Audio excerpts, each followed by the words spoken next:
ሩታዬ ይቅርታ፣ ትላንት ያወራሁትም ሲት ነው። የኔ ውዴ ይቅርታ አድርገህ ህይወቴ የቀየርሽ አንቺ ነሽ። ቤተሰቦች ባንቺ ምክንያት ደስተኛ ይትኖራል። እኛን ይቅርታ አድርግልኝ። አሰላሙ አለይኩም ወራህመቱላሂ ወበረካቱ። ውድ ቤተሰቦቼ ሰላም ብያለሁ። በያላችሁበት ሰላማችሁ በዝዝት ተረፍረፍ ይበልልኝ። ይህንን ቪዲዮ ከወደዳችሁ ላይክ፣ ሼር፣ ሰብስክራይብ እያደረጋችሁ ቤተሰብ ሆኖ ለምታበረታቱኝ ከልብ አመሰግናለሁ። እንግዲህ ቡዝዬ ጨበሬ ማለት ነው ለሩታዬ ይቅርታ ጠይቃለች ማለት ነው። ይህንን ነገር እውነት ለመናገር ፌክም ቢሆን ግን እቺ ቀን እንደምትመጣ እርግጠኛ ነኝ። አንድ ቀን ትመጣለች። የሩታ ማንነቷን ጠንቅቃችሁ የምታውቁበት ጊዜ ይመጣል ማለት ነው እና በዚሁ አጋጣሚ ይሄንን ቅንብር የሰራችሁ ልጆች እውነት በጣም ትችላላችሁ ማለት ነው። ምክንያቱም ሩታን ከስር መሰረቱ የምታውቋት ኦዲየንስ ወይም ደግሞ የምታውቋት ሰዎች ናችሁ። እንደዚህ አይነት ሁኔታ ነገር ብትናገሩም ያምርባችኋል። አንዳንድ ሰዎች አላችሁ ትላንትና መታችሁ የአብርሽና የሩታ ህይወት ምን አይነት ህይወት እንደሆነ እንዳወቃችሁ በምን ሁኔታ እንዳሳለፋችሁ ሳታውቁ ዝም ብላችሁ የምትለፈልፉ ዝም ብላችሁ የምታናግሩ ሩታ ልጇን ማሳደግ አቅቷታል፣ ወንድ እያባረረች ነው እንዴ? ለልጇ ብላ እኮ ነው የልጇን አባት እኮ ነው ያባረረችው እንጂ እንደ አብርሽ እኮ በላዩ ላይ ሌላ ወንድ አምጥታ እኮ አይደለም የምታባረረው። ገባችኋ? ይሄ እኮ ልጇ ነገ እንዳይጠይቀኝ ባለፈ በዚህ ጉዳይ መልስ ሰጥታበታለች ሩታዬ። ካደገ በኋላ እኔ ራሴ እየተሸማቀቅኩ ነው፣ አባቴ እኔ ካረገሽ በኋላ ለምን ተቀየረ ብሎ ይጠይቀኛል እያልኩኝ ራሴ በጣም እንትን እያልኩ ነው ስትል መልስ ሰጥታለች ማለት ነው። ግን አንዳንድ ሰዎች ማለት ነው እስቲ እናንተ ቆማችሁ በራሳችሁ ቦታ ሆናችሁ እዩት። ገባችኋ?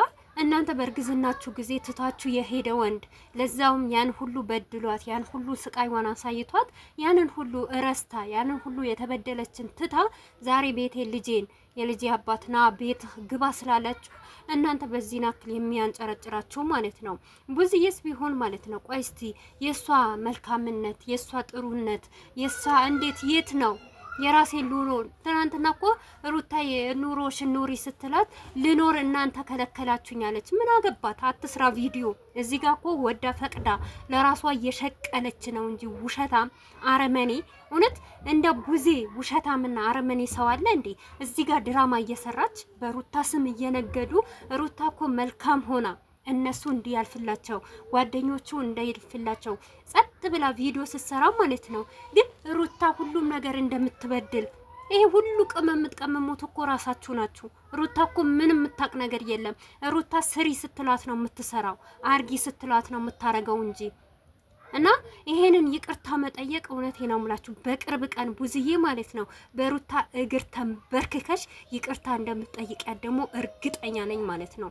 ትላንትና ለውሽሚት እያገሽ አባቱ ከልጁ ለይታ አግባ ለምትል አግባኝ ወይም ደግሞ ካላንተ እኔ አንኖርም ሄርሜላ ስትመጣ እኮ ሩታ እርጉዝ እንደሆነች እያወቀች ማለት ነው ባለትዳር እንደሆነ እያወቀች በእጁ ቀለበት እያለ እያወቀች እኮ ነው የመጣችው ሄርሜላ ማለት ገባሻ?